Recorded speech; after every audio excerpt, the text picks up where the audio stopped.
Terima kasih Datuk Yang Di-Pertua.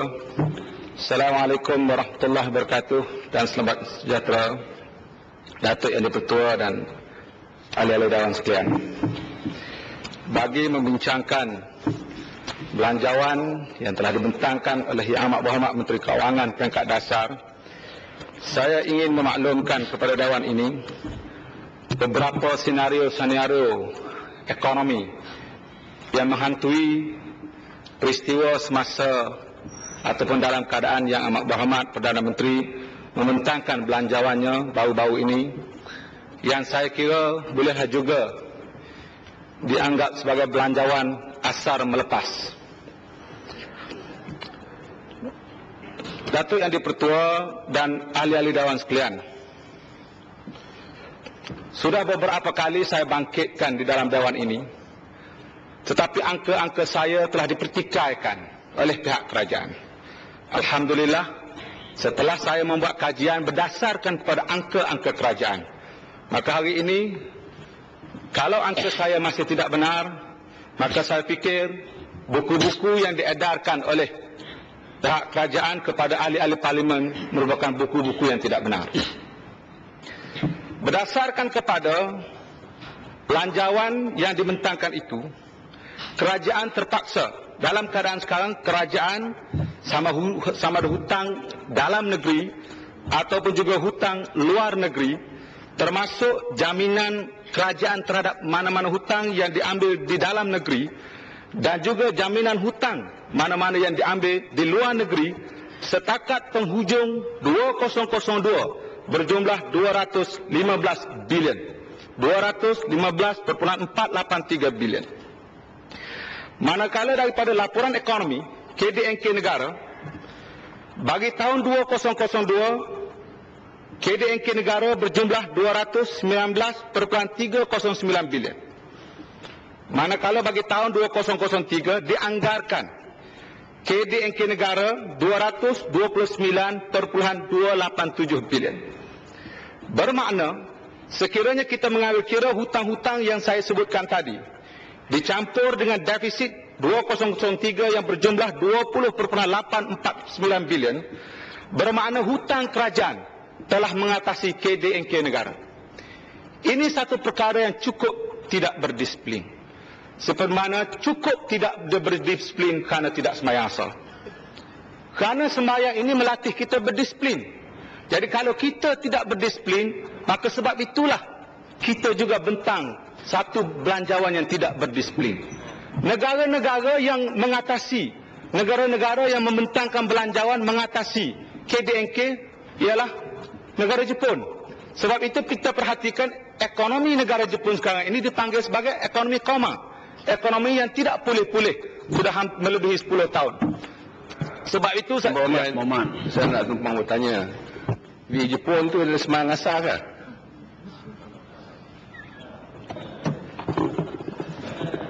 Bukan, kita nak bagi tahu bahawa di dalam sembahyang ini melatih kita disiplin. Sebab itu ada waktu dia. Zuhur dia dari jam berapa ke jam berapa, asar dia dari jam berapa ke jam berapa. Jadi kita mesti disiplin. Islam mengajar kita berdisiplin.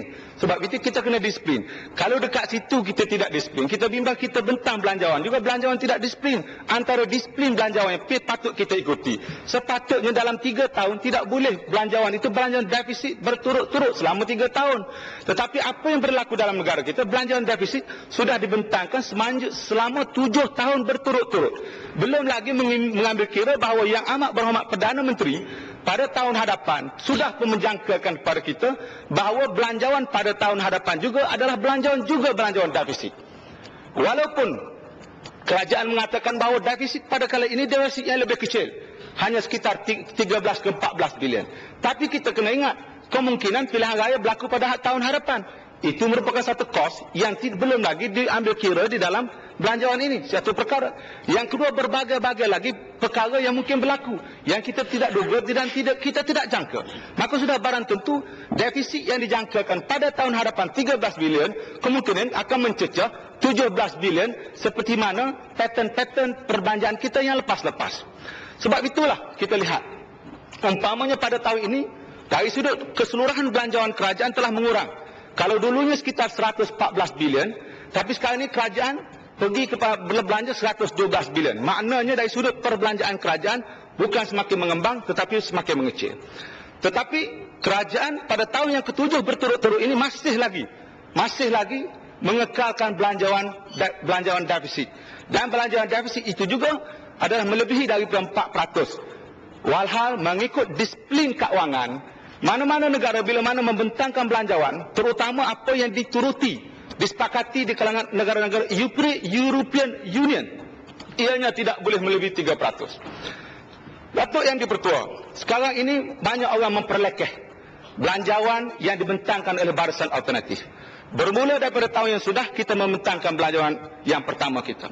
Kemudian pada kali ini sekali lagi kita kemukakan kepada rakyat. Maka kita dituduh di mana kita dapat butir-butir pendapatan kerajaan.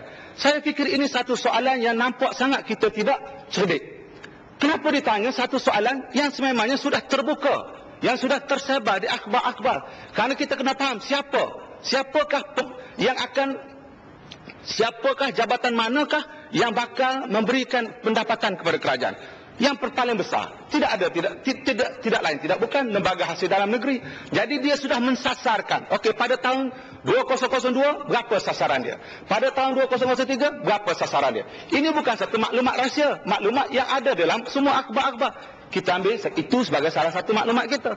Maklumat yang kedua Jabatan Custom dan Excise. Dia juga mensasarkan. Okey, pada tahun ini berapa sasaran yang dijangka dikutip? Maka kita sudah dapat angka yang kedua. Yang ketiga, daripada petroleum, kita menjangka berapa harga purata petroleum pada tahun ini.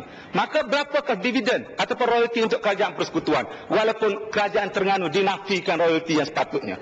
Kita sudah tahu, mana kita sudah menjangka. Sebab itu, ada suatu perkara yang cukup mengherankan rakan-rakan kita daripada Barisan Nasional, bila kita mensasarkan pendapatan kita pada tahun yang sudah, kita mensasarkan pada tahun sudah pendapatan kita sekitar 89 bilion, rupa-rupa kita tersasar 2% kurang daripada pendapatan sebenar kerajaan. Lebih baik daripada apa yang dihajati oleh Jabatan Custom dan Excise itu sendiri, di mana mereka mensasarkan sekitar 25 bilion tetapi mereka hanya dapat kutip 18 bilion. Maknanya sasaran kita lebih tepat daripada Jabatan Custom dan Excise itu, walaupun mereka mempunyai data-data yang dipegang secara khusus oleh mereka. Terima kasih Yang Hormat Jeli. Saya tertariklah dengan Yang Hormat Jeli punya presentation pada bajet ni. Semalam juga saya dah sebut, Yang Hormat Jeli bila melihat satu perkara tu, dia suka nak melihat benda yang mikro dia. Yang makro ni dia terlupa. Bab dasar yang baik dia kadang-kadang terlupa, dia tak tengok yang operational. Macam Yang Hormat kata, kenapa kerajaan dalam 7 tahun yang kebelakangan ni masih lagi mengemukakan belanjawan defisit. Defisit maknanya kerajaan membelanja lebih daripada apa yang kerajaan dapat. Itu dia punya asas pertimbangan utama. Dan oleh kerana iklim dan suasana ekonomi selepas kita menghadapi cabaran ekonomi 97-98 menuntut dan untuk kerajaan ni dengan izin ni menjadi dia punya dynamo for the engine of growth. Kerajaan yang bertanggungjawab mesti ambil responsibility ini. Oleh yang demikian, kerajaan dalam menguruskan bajet ini, kita belanja lebih daripada yang apa kita dapat dan kita gunakan reserve yang ada pada kita. Dan daripada segi fundamental yang lain, kalau Yang Berhormat tengok daripada segi dengan izin trade imbalance, kita punya ekspor lebih banyak daripada kita punya import. Dan kita punya tabungan masih lagi kuat likuiditi, dan kita punya hutang jangka masa pendek yang kita boleh dalam tempoh 6 bulan kita boleh bayar kalau ada recall.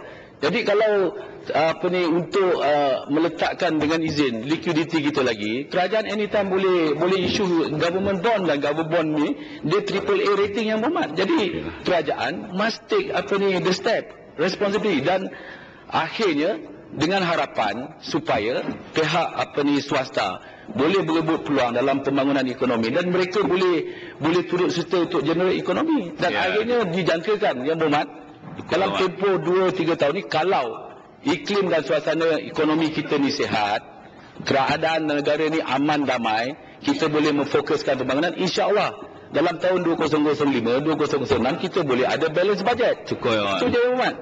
Jadi apa Yang Berhormat confuse ni? Datuk Yang di-Pertua, Sebab itu sekarang ini, kalau tidak ada bandingan, memang kita akan syok sendiri. Kalau kita tidak ada bandingan, maka kita akan syok sendiri. Sekarang ini, kita jangan banding negara kita dengan Singapura. Pada sekitar 1960, kita lebih kurang sama dengan Singapura. Singapura sudah jauh mendahului kita. Pada tahun 1960, Taiwan lebih kurang kita. Korea lebih ke belakang daripada kita. Tapi sekarang dalam masa 40 tahun lebih, Korea sudah jauh meninggalkan kita. Kita panggil pun dia dah tak dengar. Jauh tak jauh Korea dengan kita. Begitu juga dengan Taiwan. Taiwan juga sudah menjauhkan, makin melebarkan jurang dengan kita. Begitu juga Singapura. Bukan lagi saingan kita. Sekitar 70-an dia sudah, akhir-akhir 70-an dia sudah meninggalkan kita. Sekarang ni yang saya bimbang Thailand. Thailand itu sepatutnya dia jauh daripada kita. Jadi saya tak mau tengok jauh. Kita mesti tengok negara-negara yang berdekatan dengan kita. Jadi sekarang Thailand, mengikut laporan berita hari ini, pada tengah hari tadi, kebetulan saya pergi makan, kita dengar. Rupa-rupanya pada tahun ini dan pada tahun hadapan, KDNK negara Thailand dijangka 9%. Selepas Thaksin mengambil alih. Sebab itu semasa Thailand, politiknya stabil. Semasa zaman Prem Tin Salananda. Semasa itu ekonomi Thailand juga berkembang. Dan ekonomi Malaysia waktu itu menghadapi keadaan meleset. Tetapi setelah diambil oleh pemimpin yang selepas daripada Prem Tin Salananda, kalau tidak salah saya Yun Cha Yuk Chabalik, maka ekonomi Thailand mula meruduk. Dan cuma dibangkitkan dibangkitkan semula oleh Thaksin. Jadi sekarang ni saya bimbang. Takut-takut dalam masa 5 tahun lagi Thailand juga sudah meninggalkan kita. Kerana banyak asas-asas yang Thailand sedang mendahului kita. Asas pertanian, dia mendahului kita. Asas otomobil, Thailand dipanggil kepada Detroit of the East. Dan segala perkara-perkara ni, asas industri adalah kepada apa? Kepada besi-besi dan juga. Memang kalau diasaskan kepada industri besi dan perkara-perkara relatednya, maka jumlah dagangan cukup besar. Sebab itu sekarang ni saya tidak bimbang. Kalau kita tidak ada bandingan, okey, baik. Tetapi bila mana kita ada bandingan, sebab itu kita kena tengok siapa pesaing kita. Sepatutnya kita mesti melintasi pemain-pemain yang di depan daripada kita. Kalau kita ni Pablo Montoya, kita mesti tengok kepada Michael Schumacher. Maka kita mesti cuba mengatasi Michael Schumacher. Kalau duduk tengok kepada Alex Yoong, saya sebagai Pablo Montoya tengok kepada Alex Yoong, maka Alhamdulillah saya sentiasa berada di depan. Itu cara penilaian ekonomi. Sebab itu mesti ada satu yardstick ataupun satu perbandingan. Saya pergi Bukit Panjang tak lama, setengah jam tak lama. Saya jenis 1 jamnya. Terima kasih Yang Mohamad Jadi saya nak tanya pandangan Yang Mohamad Jelly. Adakah Yang Mohamad Jelly akan setuju bahawa kita perlu ada comparison, berbandingan dengan negara-negara lain, sekurang-kurangnya jiran kita di mana kedudukan negara kita. Sini saya dalam pelanjauan banyak yang memuji diri. Dia kata banyak kejayaan, tetapi tak ada bandingan langsung. Di mana negara kita ini kalau berbanding dengan jiran, dengan negara ASEAN, adakah juri akan bersetuju? Terima kasih. Datuk Yang Dipertua, kita berbangga. Kononnya kita dulu the new tiger. Kita kena ingat asas-asas the new tiger adalah Korea Selatan, Taiwan, Hong Kong dan Singapura. Kemudian selang 5 tahun diikuti oleh the next set of the new tiger, termasuk Malaysia, Thailand, Indonesia dan Filipina. Tetapi bila George Soros jentik sikit rupa-rupanya habis merundung the East Asia punya ni.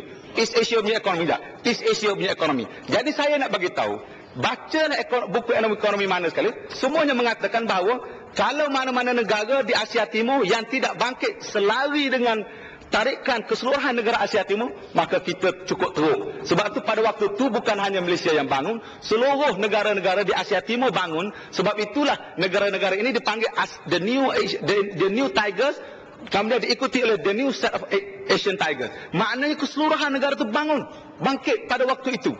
Tetapi oleh kerana dengan sedikit saja tiupan dan sentuhan daripada George Soros, rupa-rupa lapuh sangat ekonomi kita ni rupanya. Dengan George Soros saja sudah cukup untuk meranakkan keseluruhan sistem kita. Jadi sekejap. Saya nak bagi tahu, saya nak bagi tahu apa yang dibangkitkan oleh Bukit Mertajam.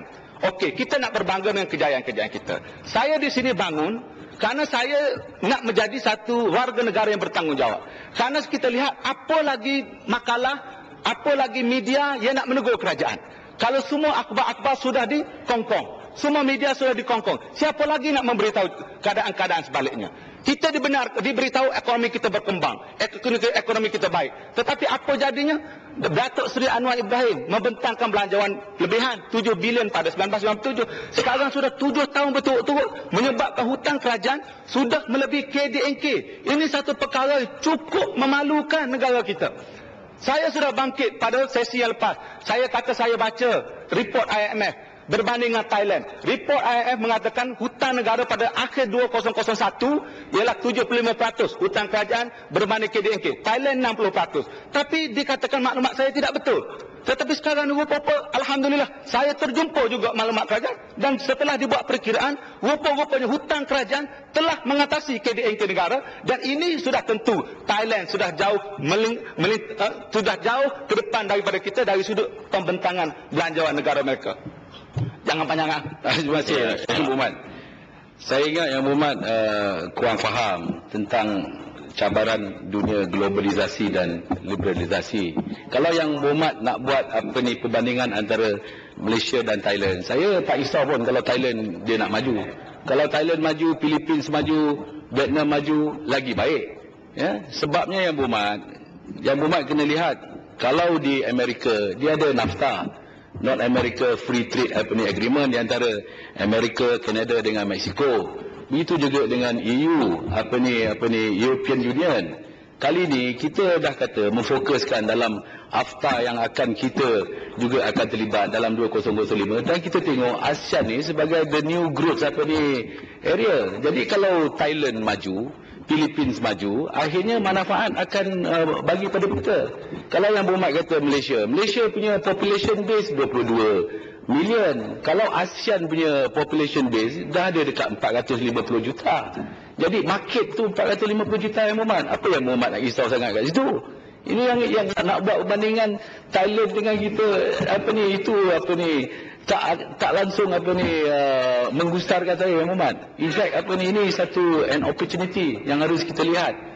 Yang penting macam mana ekonomi kita boleh survive dan mampu berdaya saing dalam cabaran dunia globalisasi pada hari ini. Jadi Yang Berhormat jangan kecilkan pemikiran kita. Datuk Yang di-Pertua, sekarang ni kita di antara negara-negara yang terawal menandatangani AFTA. Saya juga bangkit di parlimen yang sama. Saya kata, Kenapa kita di antara negara yang awal yang menandatangani AFTA? Tiba-tiba untuk automobil kita minta lanjutkan 3 tahun. Daripada 2002 kepada 2005. Itu tidak sepatut berlaku. Kemudian pada masa yang sama, nampaknya disiplin ahli-ahli negara AFTA ini tidak berdisiplin. Bermula daripada Singapura. Telah melanggar semangat persaudaraan AFTA. Bila mana Singapura telah menandatangani Free Trade Agreement berasingan dengan Amerika Syarikat, dengan New Zealand, Australia, Jepun dan sebagainya. Kemudian kita ingat Singapura saja nak buat macam tu. Rupa-rupanya tidak. Thailand pula nak buat dalam persidangan APEC bulan 11 ni. Dia pula nak tanda tangan ni. Kemudian lepas tu siapa pula? Filipina pula nak tanda tangan ni. Malaysia bila?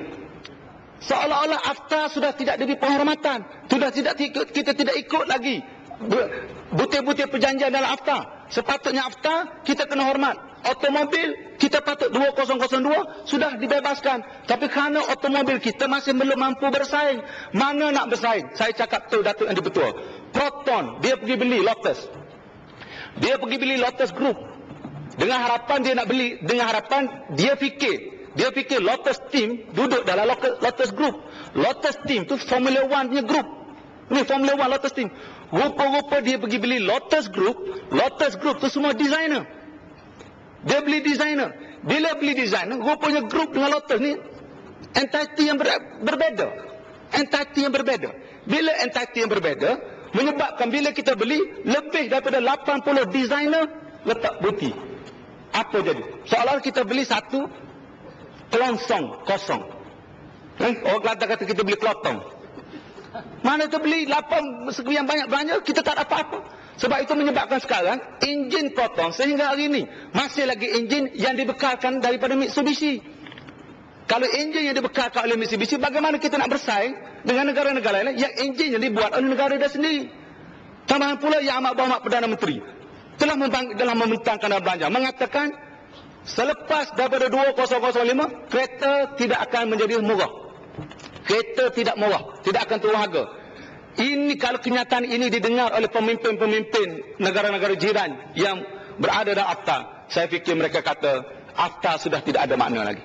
Sedangkan AFTA ini nak menggunakan tarif antara 0 hingga 5%. Tetapi kamu berselindung di balik cukai-cukai baru, cukai excise dan sebagainya. Kalau ini kita lakukan, tunggu dan lihat. Saya nak bagi tahu, tunggu dan lihat negara-negara lain juga akan mencari butir-butir di mana mereka juga nak menyelamatkan produk-produk daripada negara mereka. Kita jangan berbangga walaupun kita mengatakan ekspor dan import kita dengan negara-negara jiran dalam AFTA ini besar. Tetapi sebahagian besarnya adalah melalui Singapura. Maknanya kita hantar produk kita ke negara luar melalui Singapura. Melalui Singapura. Kita tidak boleh hantar direct. Jadi rupanya kita dikira sebagai negara dagang yang besar AFTA itu, termasuk Singapura, yang mana 17% daripada ekspor kita adalah melalui Singapura. Jadi sebab ini tak sepatut berlaku begitu. Sepatutnya kita kena direct, tidak melalui Singapura. Kerana Singapura sudah mengambil keuntungan kerana melalui negara dia. Satu lagi orang kata satu perkara yang tidak boleh dielakkan. Kita bukan berbangga. Kita memperkenalkan belanjawan surplus.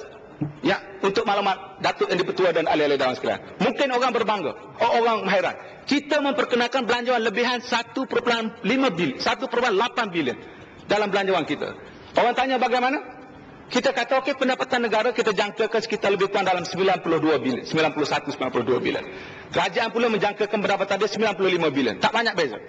Tetapi kita jimatkan di tempat perbelanjaan. Di tempat mana? Kita tidak jimatkan di tempat pembangunan, tetapi kita jimatkan di tempat pengurusan dan bekalan. Kita jimatkan di tempat pengurusan dan bekalan. Kerana kita tengok apa yang berlaku dalam negara kita. Dah tahu dah negara kita tidak dipacu oleh sektor swasta. Ekonomi kita tidak dipacu oleh sektor swasta. Tiba-tiba kerajaan masih tidak serik dengan pengalaman-pengalaman yang lepas-lepas. Kenapa saya kata begitu? Cuba bayangkan. Semua projek boleh dikatakan hampir 70-80 projek-projek yang ditawarkan oleh kerajaan, sama ada tender runding ataupun penswastaan ataupun deferred payment. Deferred payment ataupun tender runding.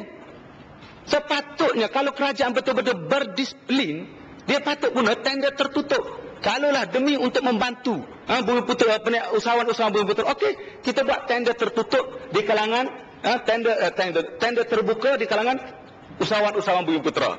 Tender terbuka di kalangan terbuka seluruh rakyat. Tender terbuka di kalangan seluruh syarikat-syarikat di dunia. Sebab itu saya lihat banyak kebincangan yang berlaku bila mana tender ini adalah tender tertutup, tender runding ataupun deferred payment. Kerana tidak ada satu perbandingan, tidak ada satu yardstick untuk dibandingkan. Sehingga kenapa menyebabkan? Sehingga kan kerajaan telah melakukan satu kesilapan yang besar, satu kesilapan yang fundamental bila mana tender-tender makmal-makmal sekolah telah diberikan kepada syarikat-syarikat yang bukan syarikat pembinaan. Syarikat-syarikat yang tidak berdaftar dengan CIDB. Ini bukan silap kecil-kecil, bukan silap lebih kurang dah. Ini merupakan satu kesilapan fundamental dan saya kategorikan ianya sebagai skandal. Ini merupakan satu skandal. Kerana bila kita semak, siapakah syarikat-syarikat yang diberi? Untuk kawasan utara, diberikan kepada syarikat yang ada kena-mengena dengan Tan Sri Razali Ismail, bekas pengerusi bangsa-bangsa Bersatu. Untuk kawasan tengah, Perak, Kuala Lumpur wilayah, diberikan pada syarikat yang kena-mengena dengan Tan Sri Omar Abdul Rahman, penasihat sains Perdana Menteri. Jadi, mereka-mereka ini seolah-olah diberi hadiah persaraan. Kita diberi hadiah persaraan dan yang lebih menduka citakan kita, harga makmal yang ditawarkan pada harga lebih kurang 400 ke 500 ribu, tiba-tiba bila sampai ke keturunan yang ketujuh, saya sebut keturunan yang ketujuh, subkontraktor yang ketujuh, ia yang dibina pada harga 40 ribu, 50 ribu. Sebab itulah jangan peliklah kalau makmal-makmal ini tidak ada tetulang besi. Bayangkanlah bila kita kemuka, bila ianya didedahkan di akhbar, mengatakan hanya kawasan timur saja yang terlibat, Belgrade saja yang disalahkan. Rupa-rupanya BPR mendedahkan, di Johor juga tidak selamat. Rupa-rupa diberitahu juga bukan setakat di Johor tak selamat, rupa-rupa di kawasan tengah pun tak selamat. Tapi insya-Allah saya yakin selepas ini kawasan utara juga tidak selamat. Bayangkanlah pada ketika itu, kita cuba khayalkan sekarang ini, bayangkanlah pada ketika itu, tiap-tiap makmah yang melebihi daripada 2,000 biji ini, tiba-tiba ada anak-anak kita sedang menuntut di dalamnya, tiba-tiba dia runtuh. Kita kata 100 biji sudah runtuh. Berapa orang yang bakal maut? Siapa nak bertanggungjawab menjadi pembunuh pada masa depan? Kerana lebih mementingkan kepada kroni dan sebagainya. Ini kita tetap kena katakan kroni kerana telah melanggari syarat-syarat asas pelantikan kontraktor-kontraktor binaan. Banyak lagi kontraktor Bumi Putera yang boleh dibantu. Saya tahu kita orang PAS memang tak dapat. Tak apa. UMNO Putera kat kampung-kampung ni banyak lagi yang duduk jadi super yang kelas-kelas F punya kontraktor. Kenapa tidak dibantu mereka? Sebab itu saya berterus terang menyatakan, sekarang ini kita tengok, sepatutnya mulai tahun ini dah bentang belanjawan, dah 7 tahun betul-betul dah overstretch. Orang panggil dah bajet letih, orang panggil belanjawan letih dah ni, dah berhutang banyak sangat, jadi letih belanjawan. Sepatutnya kita disiplinlah cara-cara perbelanjaan, cara-cara penggunaan wang. Kita tahu dah kita berhutang banyak. Kalau kita berhutang banyak, kita boleh disiplinkan belanjawan. Kita gunakan pendekatan-pendekatan yang semua orang puas hati. Tetapi apa yang berlaku, minta maaf, di Sarawak. Di Sarawak, lepas satu airport diberikan kepada Ekran. Bintulu, Miri, kemudian Kuching pula ni. Kabar-kabarnya nak beri kepada Ekran juga. Sedangkan Ekran ni noted, popular dengan buat satu-satu kerja cepat, tetapi lepas siap tak boleh guna. Tak percaya pergi tengok Langkawi. Bukan main hebat dalam akhbar kita menyiapkan hotel D5 dalam tempoh tertentu. Apa jadi hotel tersebut sekarang ni? Nak baiki 3 kali 4 kali ganda lebih mahal daripada masa dia mula-mula bina. Begitu juga dengan Universiti Malaysia Sarawak. Memang cepat dibina. Apa jadi sekarang? Kena buat baru. Yang dia buat, kita habis begitu saja. Jadi kenapa Ekran ni? Lepas satu-satu Ekran. Lepas satu-satu Ekran. Begitu juga dalam negara kita. Lepas satu-satu, kalau dulu dah lah kita bina beberapa billionaire Melayu. Kita tak marah. Bina, boleh bina. Tapi jangan bina sehingga kan mengalpakan, mengabaikan banyak lagi orang lain. Sekarang ini lepas satu-satu Syed Mokhtar. Lepas satu-satu Syed Mokhtar. Saya tak setuju. Kerana kita banyak lagi koperasi-koperasi Melayu, kalau kita betul-betul nak bantu Bumi Putera, yang boleh kita bantu. Umpamanya koperasi Felda. Satu koperasi yang berdaya maju. Kita boleh bantu yang tu. Bahkan Felda ni, koperasi Felda ni boleh ganti Pernas Edar yang telah ditutup, yang telah tertutup dan juga ditutup. Kita boleh buat. Kita boleh guna koperasi Felda yang begitu besar. Tapi sekarang ni kerajaan dah mula nak. Akhir-akhir ni, oleh kerana tunai liquid kerajaan, kecairan di tahap kerajaan sudah mungkin sampai kepada peringkat, orang kampung kata dah peringkat sen-sen, sehingga kan Felda pun dia nak pergi listing lagi. Saya nak bagi tahu, listing Felda ini, tanah-tanah itu bukan lagi hak milik Felda. Sudah jadi hak milik peneroka. Jadi ia hanya manager kepada tanah-tanah ini. Bahkan banyak juga Felda-Felda tertentu yang tanahnya bukan lagi milik, tanah-tanahnya telah dibuat secara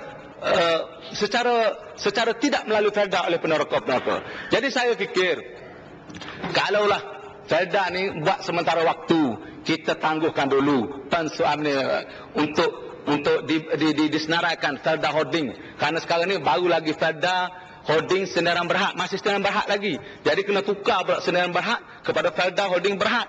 Dan dalam masa 3 bulan ni nak buat ni, ini satu benda yang cukup tidak berdisiplin. Nampak sangat kita gopoh.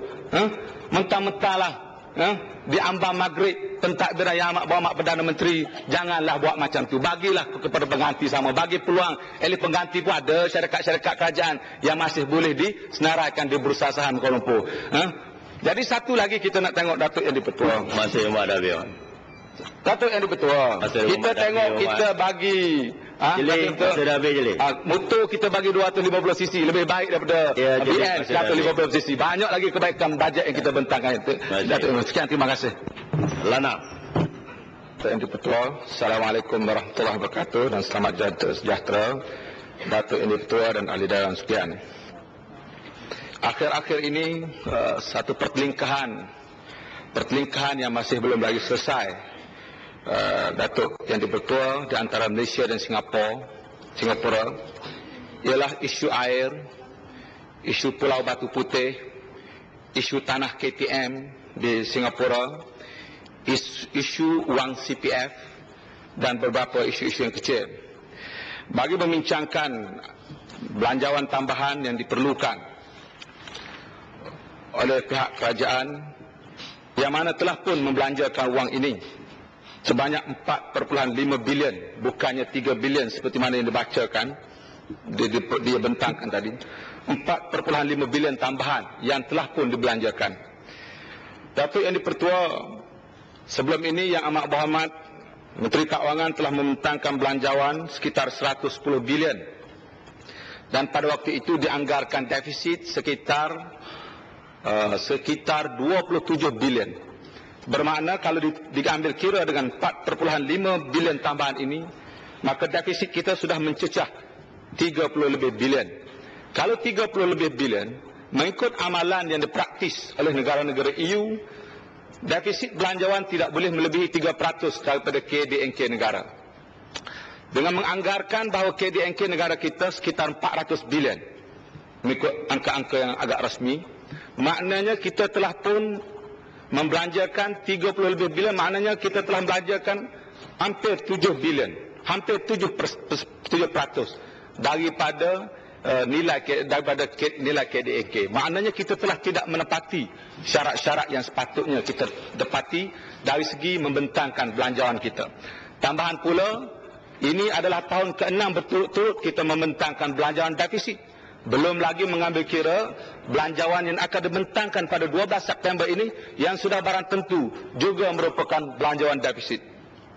Datuk Yang di-Pertua, mengenai isu air yang sekarang ini sangat hangat di advertise di dalam akhbar-akhbar perdana Malaysia yang mengambil satu ruangan penuh tiap-tiap hari, boleh dikatakan di keseluruhan akhbar-akhbar di dalam negara kita, dan sekali-sekala disiarkan, kita advertise di Asian Wall Street Journal.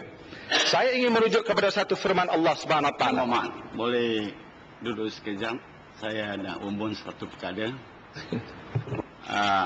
Ahli-ahli yang berhormat, dengan hormatnya dimaklumkan Dewan Rakyat pada hari ini diraikan dengan kehadiran 4 orang ahli-ahli Legislative Assembly of Karnataka, India, dengan diketuai oleh Speaker Tuan Yang Terutama Sri N.V. Venkatappa. Kita mengadu-adukan mereka ke Malaysia dan ke Dewan ini. Marilah kita bersama-sama menyambut kehadiran mereka. Selamat datang ke Malaysia. Welcome to Malaysia. Yang Muhammad, sila. Firman Allah Subhanahu Taala yang berbunyi, "Waja'alna minal ma'i kulla syai'in hayy", yang bermaksud, dan kami jadikan tiap-tiap sesuatu yang hidup dari air. Al-Anbiya. Mengikut sejarah yang terdapat di Arkib Negara, pada 1927 kerajaan penjajah British telah memberikan air percuma kepada Singapura tanpa mengenakan sebaran charge. Maknanya maklumat itu bertentangan dengan maklumat yang disampaikan oleh Yang Amat Berhormat Perdana Menteri yang mengatakan bahawa kita mula mengenakan charge 3 sen untuk setiap 1000 galen bermula 1927. Rupa-rupanya 1927 sehingga 1961 kita tidak mengenakan sebarang charge. Maknanya percuma air tersebut diberikan kepada Singapura. Ini mengikut sejarah yang terdapat di Arkib Negara. Kemudian pada 1961 kita telah mengenakan charge 3 sen setiap 1000 galen kepada kerajaan Singapura pada ketika itu. Kerana pada ketika itu satu pertembungan politik berlaku di antara Encik Lee Kuan Yew daripada parti PAP dengan Barisan Sosialis.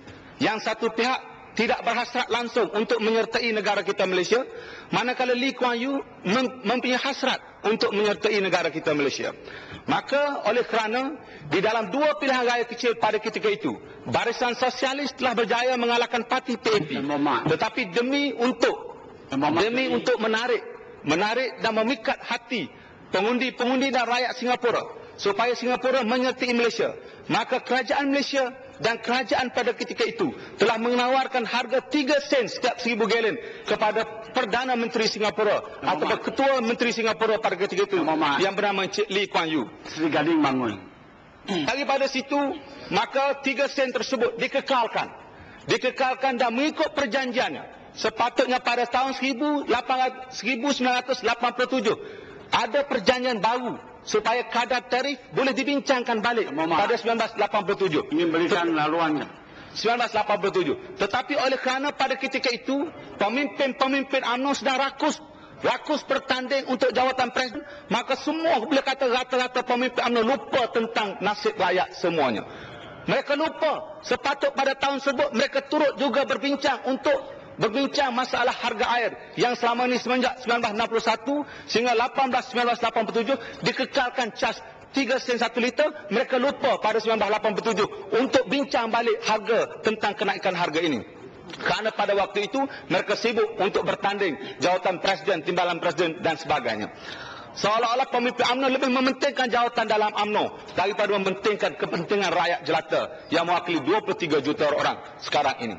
Kemudian sekarang ini kerajaan Malaysia telah mengusyurkan untuk berbincang tentang harga air yang kita sendiri aku bahawa 3 sen adalah harga yang rendah.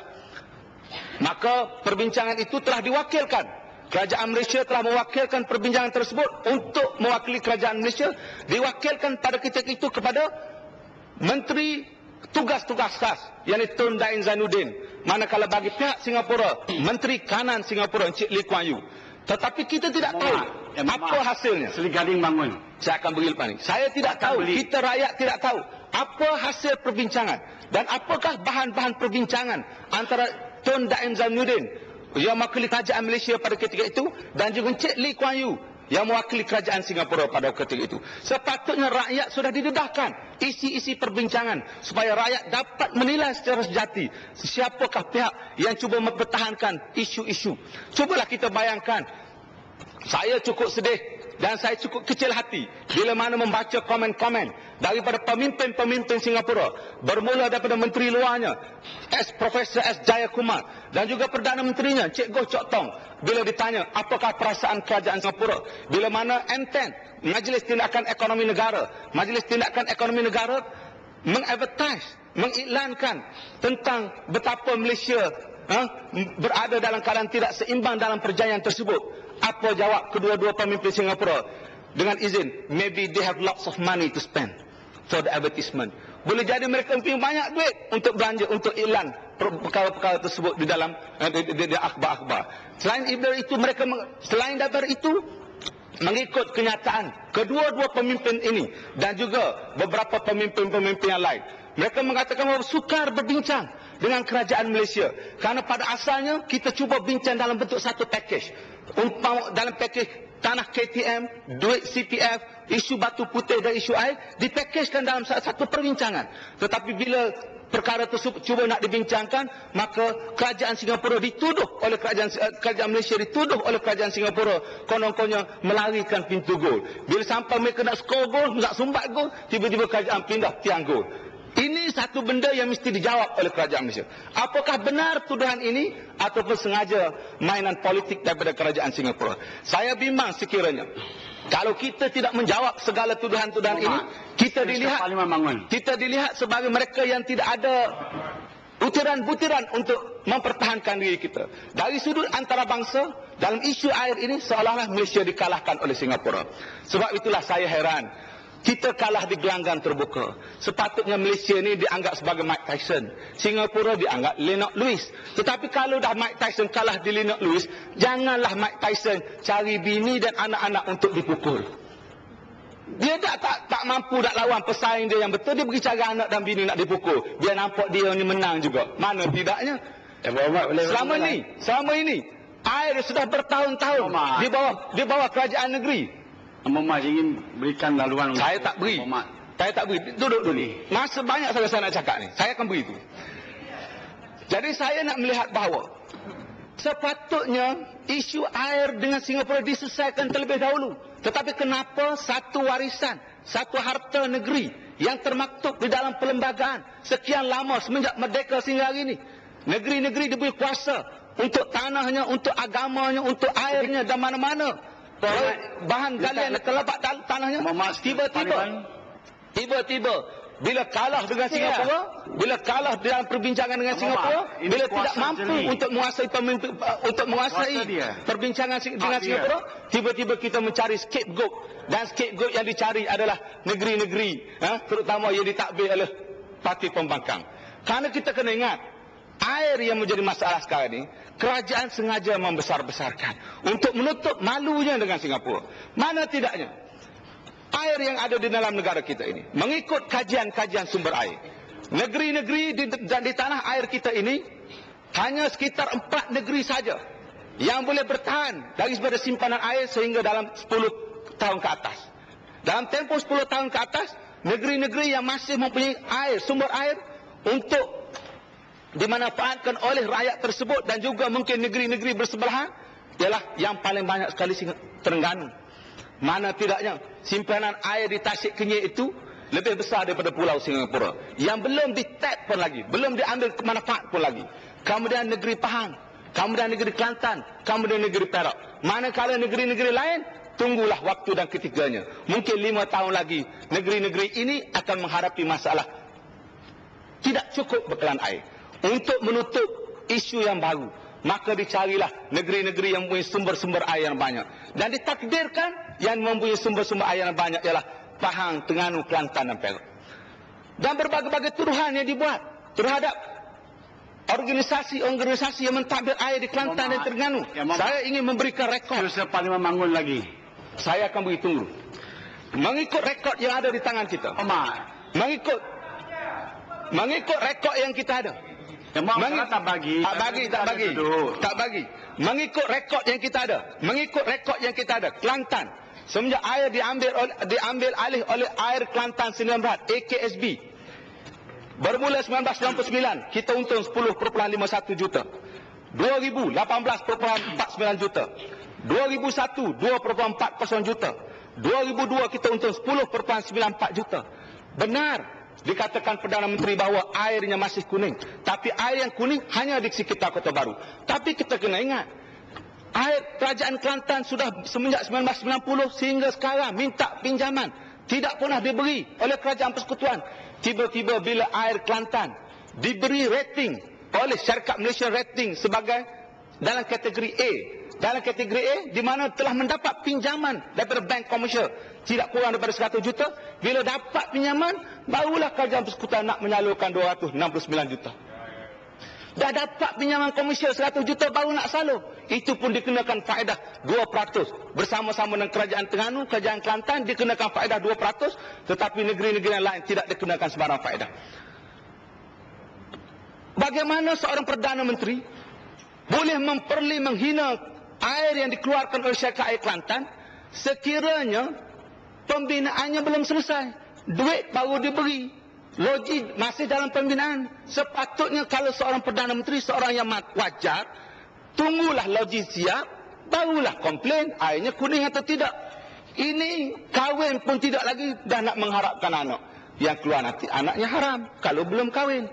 Biarlah tunggu kahwin baru kita tahu dia mandul tak mandul.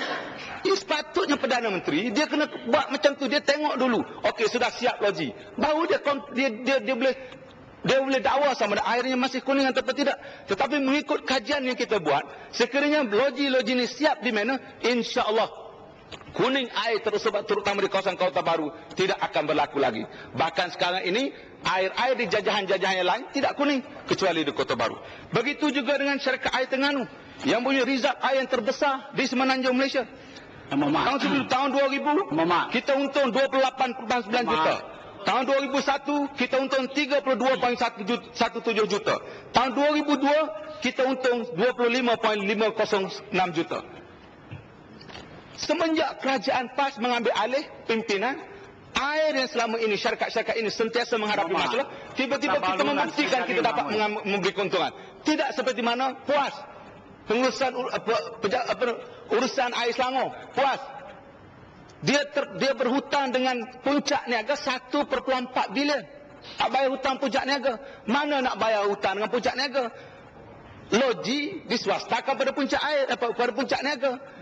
Yang mana air keluar daripada empangan diswastakan pada puncak niaga. Mana-mana air yang keluar daripada puncak niaga terus puncak niaga charge kepada kerajaan. Tahun bila kerajaan Selangor nak bayar hutang puncak niaga? Sudah 1.4 bila. Sila Sri Gading. Oh, beritahu Sri Gading. Ini banyak lagi tak cakap ni.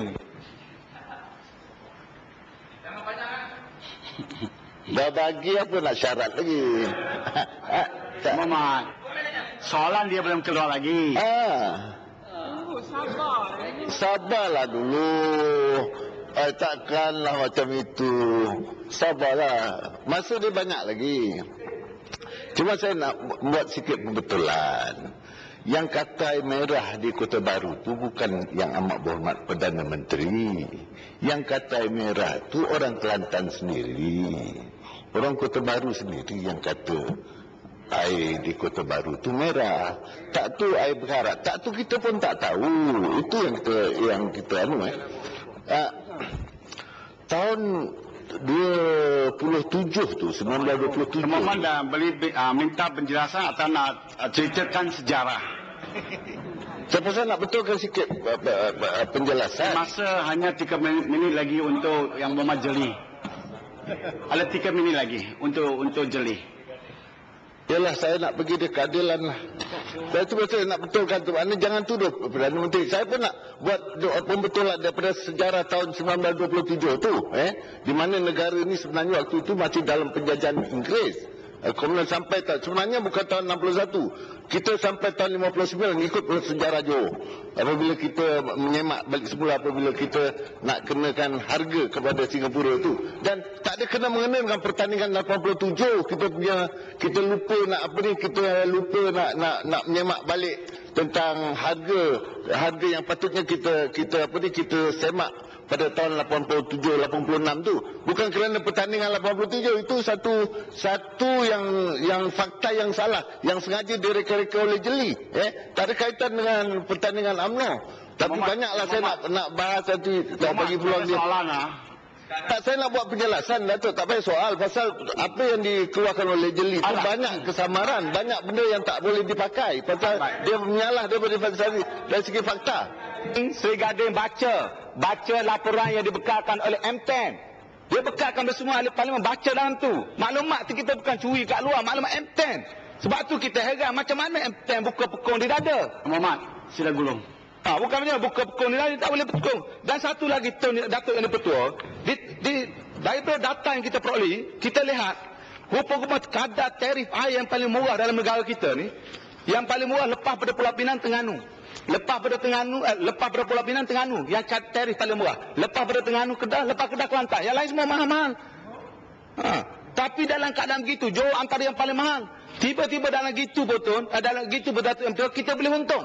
Kita boleh untung. Masa BN dulu tak untung-untung pun. Dia jual kepada mana? Sila.